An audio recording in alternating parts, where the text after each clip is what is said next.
Welcome to 37 news. చదువుతున్నది శ్యామ్ కుమార్. నిరంతరం వార్తల కోసం చూస్తూనే ఉండండి మీ 37 న్యూస్. మహబూబాబాద్లోని సబ్ రిజిస్ట్రార్ కార్యాలయంలో ఏసీబీ అధికారుల సోదాలు. సబ్ రిజిస్ట్రార్ కార్యాలయంలో 19,200 రూపాయలు లంచం తీసుకుంటూ ఏసీబీ అధికారులకు పట్టుబడ్డ ఓ ప్రైవేట్ ఉద్యోగి. 1,72,000 రూపాయలు ఎక్సైజ్ లభ్యం. సబ్ రిజిస్ట్రార్ తస్లీమా ప్రైవేట్ ఉద్యోగిపై కేసు నమోదు. ప్రింట్ అండ్ ఎలక్ట్రానిక్ మీడియా సోదరులకు నమస్కారం.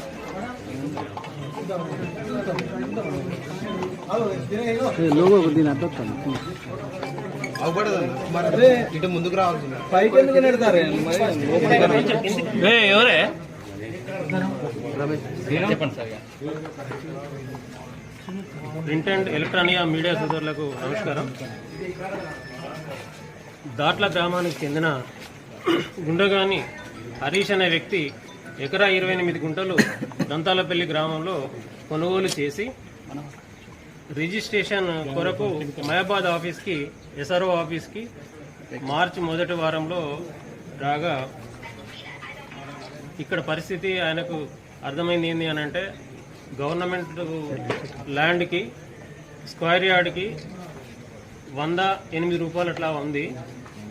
ఎస్ఆర్ఓ గారికి 200 రూపీస్ చొప్పున ఇస్తేనే ఆ స్లాట్ బుక్ చేసుకోవాలా, రిజిస్ట్రేషన్ అవుద్ది అని చెప్పి ఆఫీస్లో తెలియజేయడం జరిగింది.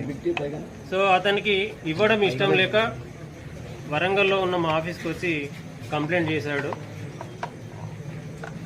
మొన్నటి రోజు వచ్చి మళ్ళీ అడిగాడు. ఎస్ఆర్ఓ తస్లీం మహమ్మద్ గారిని వచ్చి కలిస్తే ఆమె వెంకటి అని అవుట్ సోర్సింగ్ వ్యక్తి ఉన్నాడు, అతను వివరంగా మీకు ఏ విధంగా ఇవ్వాలి అని మీకు ఎక్స్ప్లెయిన్ చేస్తాడు అని చెప్పి చెప్పింది. అతను డీటెయిల్గా ఎంత చాలన అవుతుంది, ఎక్స్ట్రా ఎంత అవుతుంది పర్ యార్డ్కి అనేది చెప్పింది. అది ఇవ్వడం ఇష్టం లేక మా దగ్గరికి వచ్చి కంప్లైంట్ చేయడంతో ఈరోజు వాళ్ళు డిమాండ్ చేసినటువంటి 128 యార్డ్స్కి 150 చొప్పున 19,200 రూపాయలు ఇస్తుండగా మేము రెడ్ హ్యాండెడ్గా పట్టుకోవడం జరిగింది. ఈ తస్లీమా మహమ్మద్ మరియు అలేటి వెంకటేష్ గారిని అరెస్ట్ చేస్తున్నాము. రేపు ఏసీబీ కోర్టు వరంగల్లో రుడ్డు చేస్తాము. అలాగే అతన్ని